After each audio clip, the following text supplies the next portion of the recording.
Hi students, welcome to SPR EduTech. We're gonna see about editorial analysis. ఈరోజు మనం చూడబోయేది అంటే ఎడిటోరియల్ అనాలిసిస్ అనేది చూడబోతున్నాం. సో ఇది యాక్చువల్గా ఏంటంటే 03 ఆగస్ట్, ఓకేనా, 03 ఆగస్ట్లో ఉన్న important editorial. So I couldn't able to cover due to difficult situation. So ఈరోజు ఆ ఆర్టికల్ యొక్క డీటెయిలింగ్ అని చూద్దాము. సో ఈ ఆర్టికల్ ఏంటంటే, ఫర్ ఎగ్జాంపుల్ చైనా, ఒకవైపు చైనా మరియు తాయివాన్, చైనా మరియు తాయివాన్ మధ్య రిలేషన్షిప్. సో అలాగే ఇంటర్నేషనల్ ఇంపార్టెన్స్ ఏంటి, ఈ రిలేషన్షిప్ అనేది యూఎస్ స్టాండ్ ఏంటి. సో దాన్ని బట్టి ఇంటర్నేషనల్ సినారియోలో మీరు చదివేటప్పుడు అంటే యూఎస్ అండ్ చైనా అనేది ఇప్పుడు కౌంటర్, అంటే ఒకదానికొకటి కాంపిటీషన్లో ఉంది. అది ప్రపంచవ్యాప్తంగా ఇంటర్నేషనల్ సిచ్యువేషన్స్లో ఉన్నాయి. ఈ ఆర్టికల్ అనేది ఇంటర్నేషనల్ రిలేషన్స్కి అలాగే జియో పొలిటికల్ కండిషన్స్లో చాలా చాలా ఇంపార్టెంట్ ఆర్టికల్.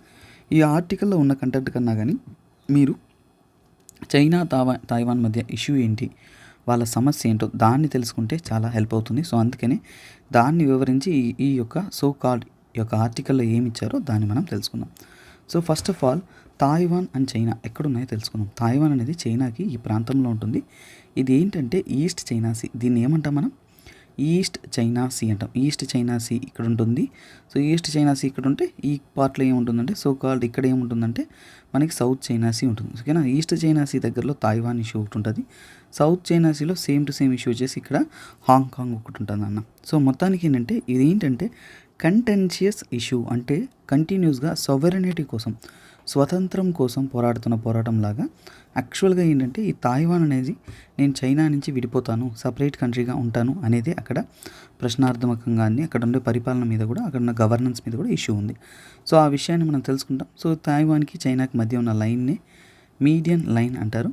సో ఈ టాపిక్లోకి వెళ్ళడానికి ముందు ప్రస్తుతం అక్కడ ఉన్న జియో పొలిటికల్ కండిషన్స్, అసలు చైనాకి తాయివాన్కి సమస్య ఎక్కడ స్టార్ట్ అయింది, అసలు సమస్య ఎక్కడుంది అనేది తెలుసుకొని తర్వాత ఆర్టికల్ యొక్క బ్రీఫింగ్ అనేది నేను చేస్తాను. ఓకేనా, సో దీన్ని వొకాబులరీ కంటే కూడా కంటెంట్ లెర్నింగ్ అనేది మనం తెలుసుకుందాం. సో చూడండి, యాక్చువల్గా ఫస్ట్ సీనో జపానీస్ వార్ ఎప్పుడు జరిగిందంటే, ఈ స్టోరీ అనేది ఇప్పుడు స్టార్ట్ కాలేదన్న. సో వే బ్యాక్ అంటే 1895లో ఏం జరుగుతుందంటే, ఒక పక్క ఏంటంటే సీనో జపానీస్ వార్ అనేది జరుగుతుంది.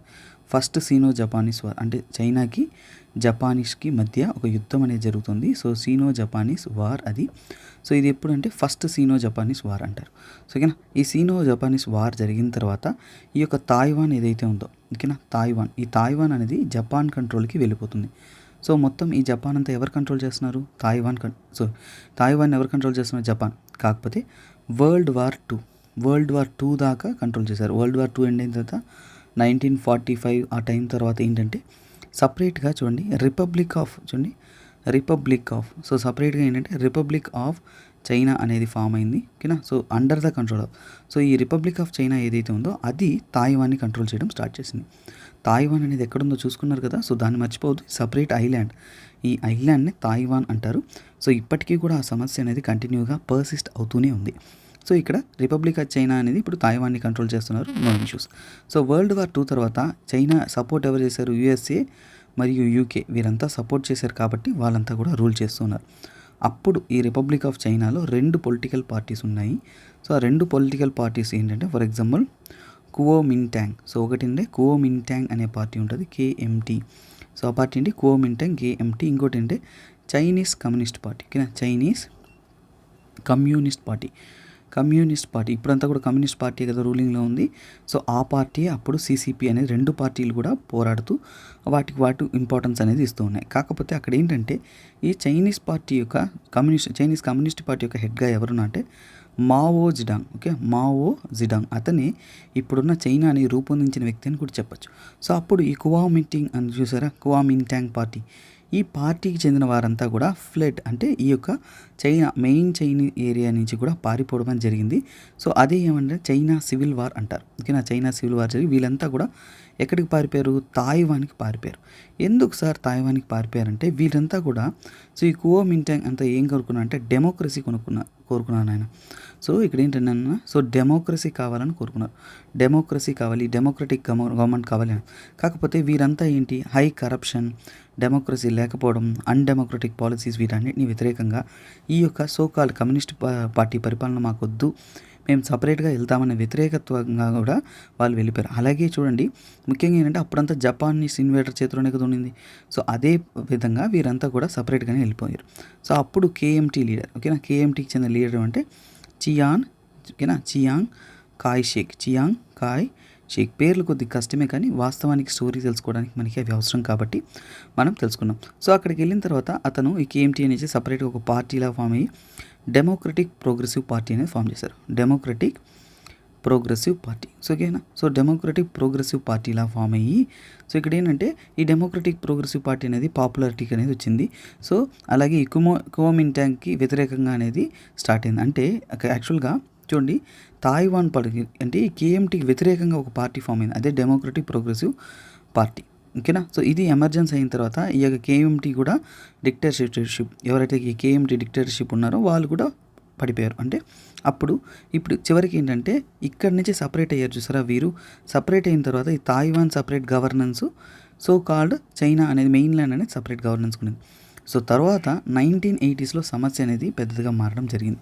సో 1980స్లో ఏంటంటే సివిల్ వార్ ఇవన్నీ కూడా చాలా ఎక్కువ అయిన తర్వాత చైనా అనేది ఒక పాలసీ తెచ్చిందన్న. సో చైనా ఏం పాలసీ తెచ్చిందంటే టూ కంట్రీ ఓకేనా, సో నాట్ టూ కంట్రీ ఓకేనా. సో వాళ్ళు తెచ్చిన పాలసీ పేరు ఏంటంటే వన్ కంట్రీ ఓకేనా. So one country two system. అంటే ఇప్పుడు తాయివాన్ అనేది మా చైనాలోనే భాగము, కాకపోతే సిస్టమ్ అనేది వేరేలా ఉంది. సో మీ అడ్మినిస్ట్రేషన్ అనేది మీకు ఇస్తాము, రిలాక్సేషన్ ఇస్తాము అనేది ఇస్తారు. సో ఈ పాలసీని వన్ కంట్రీ టూ సిస్టమ్ పాలసీని ఏమంటారంటే one China policy. So one China policy అంటారు. సో వన్ చైనా పాలసీ తెచ్చేటప్పుడు చైనా ఏమని తెలుసా, సో ఈ బీజింగ్, సో చైనా యొక్క హెడ్ క్వార్టర్స్ ఏంటి బీజింగ్, అంటే బీజింగ్ నుంచి గవర్నెన్స్ అనేది జరిగేది, పరిపాలన అంతా బీజింగ్ నుంచే జరిగేది. కాకపోతే వీరంతా ఏం కోరుకున్నారంటే ఈ యొక్క సో కాల్డ్ మనము డిప్లొమాటిక్ చైనాతో ఎవరైనా, ఈ వన్ చైనా పాలసీ ఏంటంటే చైనాతో ఎవరైనా కానీ డిప్లొమాటిక్ రిలేషన్షిప్ అంటే సత్సంబంధం పెట్టుకోవాలి, డిప్లొమాటిక్ రిలేషన్షిప్ పెట్టుకోవాలి అనుకుంటున్నారు అంటే సో ఖచ్చితంగా వారు దేన్ని అప్రూవ్ చేయాలంటే ఈ వన్ చైనా పాలసీని ఖచ్చితంగా అప్రూవ్ చేయాలి. సో అంటే అప్రూవ్ చేయడం అంటే ఏంటి, దే డోంట్ సపోర్ట్, ఎవరు కూడా తాయివాన్ని సపోర్ట్ చేయకూడదు అనేది ఖచ్చితంగా కండిషన్గా అనేది డిప్లొమాటిక్ రిలేషన్షిప్ కోసం ఈ యొక్క పాలసీ అనేది చైనా అనేది తెచ్చింది.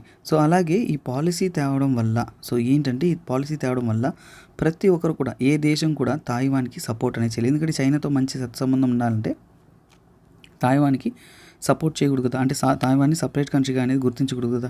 ఫర్ ఎగ్జాంపుల్ చాలా చోట్ల అలాగే ఇలాంటి ఇష్యూ అనేది చైనాకి తాయివాన్తో మాత్రం కాదు, హాంకాంగ్తో కూడా ఉంది. ఓకేనా, హాంకాంగ్తో కూడా ఇలాంటి ఒక సపరేట్ ఇష్యూ ఉంది. కాకపోతే మెకావో ఈ ప్రాంతంతో కూడా ఇష్యూ ఉంది. కాకపోతే ఇవంతా ఒప్పేసుకున్నాయి, కాకపోతే తాయివాన్ అనేది ఇంకా అనేది ఒప్పుకోలేదు. అలాగే యాక్చువల్గా ఈ హాంకాంగ్ విషయంలో ఏం జరిగిందంటే చైనాకి 1984లో ఓకేనా, 1984లో ఒక సీనో బ్రిటిష్ ఓకేనా, యాక్చువల్గా అంతవరకు 1984 వరకు ఈ హాంకాంగ్ అనేది ఎవరి కంట్రోల్ ఉండిందంటే బ్రిటిష్ కంట్రోల్లో ఉండింది. సో అందువల్ల సీనో బ్రిటిష్ డీల్ అనేది సైన్ చేశారు, జాయింట్ డిక్లరేషన్ అంటారు, సీనో బ్రిటిష్ జాయింట్ డిక్లరేషన్ అంటారు. సో వీరిద్దరు కూడా ఏంటంటే కంబైన్గా అనేది ఒక డిక్లరేషన్ అనేది సైన్ చేశారు. దీని ద్వారా ఏంటంటే ఈ యొక్క సొవరెనిటీ, ఈ హాంకాంగ్ ఉంది కదా, దాని యొక్క సొవరెనిటీ అంటే ఎవరు పరిపాలిస్తున్నారో దాని యొక్క ఫ్రీడమ్ అంతా కూడా was given to China. Hong Kong ఎవరికి ఇచ్చేశారు, చైనాకి అనేది ఇచ్చేశారు. ఇచ్చిన తర్వాత చైనా ఏం చేసింది, చైనా అనేది కంప్లీట్గా చైనా ఇచ్చిన తర్వాత చైనా కంప్లీట్గా హాంకాంగ్ అనే దేశాన్ని ఇప్పుడు ఇక సపరేట్ అనేది లేదు. హాంకాంగ్ ఇక్కడ నుంచి ఏంటంటే కంప్లీట్గా హాంకాంగ్ యొక్క చూడండి డిఫెన్స్, హాంకాంగ్ యొక్క డిఫెన్స్ ఎవరి చేతిలో ఉంటుంది, ఖచ్చితంగా చైనా చేతిలో ఉంటుంది. డిఫెన్స్ మరియు ఫారిన్ అఫైర్స్, సో డిఫెన్స్ మరియు ఫారిన్ అఫైర్స్ అంతా కూడా చైనా చేతిలోనే ఉంటుంది. సో ఇదే హాంకాంగ్కి చైనాకి ఉండే అతిపెద్ద ఇష్యూ. ఓకేనా, సో ఇలాంటివి రెండు కూడా అలాంటివే ఇష్యూస్ అనేది వస్తున్నాయి. కాకపోతే కొన్ని చేంజెస్ అన్ని చేస్తూ 3 లింకేజెస్ అలాంటి కొన్ని మార్పులు అనేది చేస్తూ ఉన్నారు. ఫర్ ఎగ్జాంపుల్ చైనా వచ్చేసి ఇన్వెస్ట్మెంట్ ఎక్కడ చేస్తున్నారు, ఇన్వెస్ట్మెంట్స్ అనేది మెల్లమెల్లగా అనేది తాయివాన్లో కూడా చేస్తూ ఉన్నారు. ఓకేనా, తాయివాన్ దేశంలో అనేది ఇన్వెస్ట్మెంట్స్ అనేది చేస్తున్నారు. కొన్ని ట్రేడింగ్ చేంజెస్ కానీ ఒక పోస్టల్, ట్రేడ్ అండ్ ట్రాన్స్పోర్టేషన్ ఇలాంటి లింకేజెస్ అంతా కూడా డెవలప్ చేస్తూనే ఉన్నారు. కాకపోతే అవన్నీ చేస్తున్నా కానీ ఇక్కడ నెగిటివిటీ ఏంటంటే యాక్చువల్గా ఏంటంటే 2010 తర్వాత ఓకేనా, ఈ డెమోక్రటిక్ ప్రోగ్రెసివ్ పార్టీ ఏదైతే ఉందో వాళ్ళు 2010 తర్వాత ఒక బిల్ అనేది ఇంట్రడ్యూస్ చేశారు. ఎక్కడ తాయివాన్ వాళ్ళు ఓకేనా, తాయివాన్ వాళ్ళు ఒక బిల్ ఇంట్రడ్యూస్ చేశారు. అది ఏంటంటే యాంటీ ఇన్ఫిల్ట్రేషన్ బిల్ అంటే చైనా వాళ్ళు తాయివాన్లో వచ్చేసి వాళ్ళ యొక్క పెద్దరికం కానీ ఏది కూడా చేయకూడదు. ఓకేనా, అలాగే యాక్టివిటీస్ చూడండి, హాస్టైల్ ఎక్స్టర్నల్ ఫోర్సెస్ చూడండి, చైనా నుంచి ఎవరైనా కానీ యాంటీ ఇన్ఫిల్ట్రేషన్ బిల్ తాయివాన్లో ఏంటంటే చైనా నుంచి ఎవరైనా కానీ ఎక్స్టర్నల్ బ్యాకింగ్ ఓకేనా, ఎక్స్టర్నల్ ఫోర్సెస్ ద్వారా, అంటే ఎక్స్టర్నల్ ఫోర్సెస్ అంటే ఎక్కడి నుంచి, చైనా నుంచి వచ్చే ఎక్స్టర్నల్ ఫోర్సెస్ ఇవన్నీ కూడా ఏదైనా కానీ వాళ్ళ యాక్టివిటీస్ అనేది తైవాన్లో చేస్తే అది క్రిమినలైజ్డ్ యాక్టివిటీగా అనేది చెప్పున్నారు. సో అలాగే ఈ యొక్క ఒక రీజియన్స్ మధ్య కంటిన్యూస్గా పోరాటం అనేది జరుగుతుంది. ప్రపంచవ్యాప్తంగా ఏది కూడా ఈ తైవాన్ని సపరేట్ కంట్రీగా అనేది రికగ్నైజ్ అనేది చేయట్లేదు. సో యాక్చువల్గా ఉన్న సమస్య ఏంటంటే బ్రీఫ్గా చెప్తున్నాను, I'm not getting much more detail. So మొత్తానికి ఏంటంటే ఈ చైనా వాళ్ళు తైవాన్లో ఇన్ఫిల్ట్రేట్ కాకూడదు, దాన్ని అవాయిడ్ చేయడానికి ఈ డెమోక్రటిక్ ప్రోగ్రెసివ్ పార్టీ DPP అనేది ఇలా పోరాటం చేస్తుంది. యాక్చువల్గా ఏంటంటే ఇది కంటిన్యూగా మీరు మా దేశంలో భాగమే అనేసి ఒక పక్క చైనా, కాదు మేము మీ దేశంలో భాగం కాదనేసి తైవాన్, ఇద్దరు కూడా సపరేట్గా అనేది పోరాటం. ప్రపంచవ్యాప్తంగా వచ్చేసి అన్ని దేశాలు అనేది చైనాలో పార్ట్గానే గుర్తిస్తూ ఉన్నాయి. ఇది చైనాతో ఉండే సమస్య. కాకపోతే అసలైన సమస్య ఇక్కడ ఏంటంటే ఆల్రెడీ ఇప్పుడు ఏంటంటే యూఎస్కి చైనాకి ఫస్ట్ నువ్వా నేనా అనే ఒక పోటీ అనేది జరుగుతుంది. ఇక్కడ జరుగుతున్న కాంపిటీషన్లో ఏంటంటే రీసెంట్గా వచ్చేసి యూఎస్ అనేది ఫస్ట్ వన్ చైనా పాలసీని సపోర్ట్ చేసిందంటే వన్ చైనా పాలసీ ఏదైతే ఉందో ఖచ్చితంగా యూఎస్ అనేది వాళ్ళ పాలసీ డిప్లొమాటిక్ రిలేషన్షిప్ రెండు దేశాల మధ్య సత్సంబంధం కోసం రెండు దేశాలు కూడా ఒక మంచి పాజిటివ్ రిలేషన్షిప్ అనేది మెయింటైన్ చేస్తున్నారు. కాకపోతే రీసెంట్గా ఏమైందంటే నాన్సీ పెలోసి ఓకేనా, సో నాన్సీ పెలోసి అనే వ్యక్తి, సో నాన్సీ పెలోసి ఓకేనా, పెలోసి ఓకేనా, నాన్సీ పెలోసి వీరు ఎవరంటే యుఎస్ యొక్క స్పీకర్ ఓకేనా, యుఎస్ యొక్క స్పీకర్ ఓకేనా, యుఎస్ యొక్క హౌస్ యొక్క స్పీకర్గా ఉన్నారు. యుఎస్ హౌస్ యొక్క స్పీకర్ అంటే వీరు ఎలాంటి పోస్ట్ అంటే ప్రెసిడెంట్, తర్వాత వైస్ ప్రెసిడెంట్, తర్వాత ఉండే పోస్టే ఈ నాన్సీ పెలోసి. కాకపోతే వీరి మీద ఒక బ్లాక్ మార్క్ అనేది ఎప్పటి నుంచో ఉంది. ఏంటంటే ఈ నాన్సీ పెలోసి వచ్చేసి visited the Taiwan. So Taiwan straight crisis already ఉన్నప్పుడు ఈ తైవాన్కి అనేది విజిట్ చేయడానికి అనేది వెళ్ళారు. సో ప్రీవియస్గా ఈ నాన్సీ పెలోసి విజిట్ చాలా వరకు ఏంటంటే వాళ్ళ యొక్క పోస్ట్ కానీ ట్విట్టర్ కానీ అన్నిట్లో ఏంటంటే వాళ్ళు తైవాన్కి సపోర్ట్ చేసే విధంగానే చాలా కాలం అనేది తెలుపుతున్నారు. అంటే వాళ్ళు ఏంటంటే ఈ చైనాకి వ్యతిరేకమైన నినాదాలు, తైవాన్కి సపోర్టివ్ నినాదాలు ఇలాంటివే మాట్లాడుతూ ఉండేవాళ్ళు. కాకపోతే ఎప్పుడైతే ఇలాంటి వారు చూడండి డిప్లొమాటిక్ రిలేషన్షిప్ అంటాం, అంటే రెండు దేశాల మధ్య సత్సంబంధం అన్నప్పుడు చూడు మన కంట్రీ అనుకోండి, ఇండియా నుంచి ఎవరైనా కానీ అంబాసిడర్గా వేరే దేశానికి వెళ్ళినప్పుడు ఇప్పుడు ఆ దేశంతో మనకు సత్సంబంధం వాళ్ళ పాలసీని మనం అతిక్రమించకూడదు. కానీ ఇప్పుడు తైవాన్కి విజిట్ వెళ్తే సో యూఎస్ ఏం చెప్తుందంటే లేదు అది నార్మల్ విజిటే, మా పాలసీ యూఎస్ ఏం చెప్తుంది మా పాలసీ అనేది మారదు అని. కాకపోతే ఈ యొక్క సో కాల్డ్ పెలోసి ఓకేనా, నాన్సీ పెలోసి ఉన్నారు కదా, సో కానీ వీరేంటి they are supporter of Thailand. So ఇప్పుడు ఎవరికి కాలుతుంది, చైనాకి కాలుతుంది. సో చైనా ఏం స్టేట్మెంట్ రిలీజ్ చేసిందంటే ఆల్రెడీ రెండు దేశాల మధ్య ఒక పాజిటివ్ రిలేషన్షిప్ లేదు, చాలా వరకు డీగ్రేడింగ్ రిలేషన్షిప్ ఉంది, ఫస్ట్ నువ్వా నేనా అన్నట్టు ఒక కాంపిటేటివ్ రిలేషన్షిప్ ఉంది. సో ఇప్పుడు ఏంటంటే this will disturb the diplomatic relationship, అంటే ఈ రెండు దేశాల మధ్య డిప్లొమాటిక్ రిలేషన్షిప్ని చాలా దారుణం చేస్తుంది అనే విధంగా వీళ్ళు ఫైర్ అయ్యారు. ఆల్రెడీ చైనాకి యూఎస్కి ఇంకో సమస్య అంటే ఇక్కడ సౌత్ చైనా సీ, ఈ పార్ట్లో సౌత్ చైనా సీ ఉంది కదా, ఈ సౌత్ చైనా సీలో కొన్ని ఐలాండ్స్ ఉన్నాయి, స్పాట్లీ, పార్సల్ ఓకేనా, పార్సల్ స్పాట్లీ, నెక్స్ట్ ఇక్కడ పార్సల్ వస్తుంది, స్పాట్లీ వస్తుంది, తర్వాత ఇంకొక ఐలాండ్స్. సో ఈ ఐలాండ్స్ మీద ఏంటంటే మొత్తం హక్కు అనేది చైనా క్లెయిమ్ చేస్తుంది. కాకపోతే కాదు మిగతా దేశాలు కూడా క్లెయిమ్ చేస్తున్నాయి. కాకపోతే యూఎస్ ఎక్కడి నుంచో వచ్చి ఇక్కడ ఏంటంటే డ్రిల్స్ ఓకేనా, ట్రేడ్ డ్రిల్స్ అంతా కూడా కండక్ట్ చేస్తూ ఉంటుంది. సో ఆల్రెడీ ఈ సమస్యలో వీళ్ళిద్దరు కూడా ముక్కు డాష్ చేసుకొని చాలా గొడవల్లో ఉన్నారు. కాకపోతే ఇప్పుడు ఏంటంటే ఈ ఇష్యూలో ఈ యొక్క యూఎస్ యొక్క ఫారిన్ విజిట్ చేస్తే అది ఖచ్చితంగా ఇన్స్టిగేటింగ్ ద చైనాగా మారుతుంది. సో ఇది చైనాకి కోపం తెప్పించే విషయంగా ఉంది. సో అంటే ఇక్కడ సో హెడ్లైన్ చూడండి, అండ్ అవాయిడబుల్ క్రిసిస్, అంటే అనవసరం కదా విజిట్ చేయడం ఓకేనా, అనవసరంగా ఈ రెండు దేశాల మధ్య గొడవని ఈజీగా అవాయిడ్ చేసుకోవచ్చు. వాళ్ళు విజిట్ చేయకపోతే ఈ సమస్య వచ్చేది కాదు. సో ఒక మంచి డిప్లొమాటిక్ రిలేషన్షిప్ అనేది బ్రేక్ కాదు అనేది ఓవరాల్గా ఈ యొక్క సో కాల్డ్ మొత్తం మనం చదివితే వచ్చే కాన్సెప్ట్ అంటే ఇదేనండి ఓకేనా. కాకపోతే మనకి ఏం జరిగిందనే బ్యాక్గ్రౌండ్ తెలుసుకొని వాట్ అని తెలుసుకుంటే సరిపోతుంది. ఎందుకంటే వాళ్ళు నాన్సీ పెలోసి గురించో వీళ్ళ గురించో మనకు తెలియాల్సిన అవసరం. ఎలా నేను చెప్పిన కంటెంట్ అయితే అక్కడ ఎడిటోరియల్ లేదు. కొన్ని ఎడిటోరియల్ చదివేటప్పుడు ఏంటంటే అక్కడ అన్నెసెసరీ కంటెంట్ ఉంటుంది, కానీ మనకి ఏంటంటే ఎగ్జామ్ రిలేటెడ్ కంటెంట్ చదివేటప్పుడు వాట్ ఫర్ ఎగ్జామ్ అంటే ఇంటర్నేషనల్ ఇంటర్నేషనల్ రిలేషన్షిప్లో ఏం జరుగుతుంది, ఏంది ఇంపార్టెంట్ అనేది మనం చదివితే సరిపోతుంది.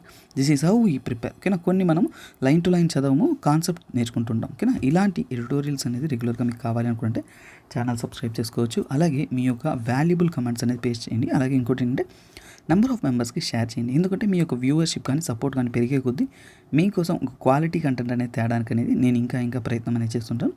So until then bye take care, this is me SPR signing off. Have a nice day.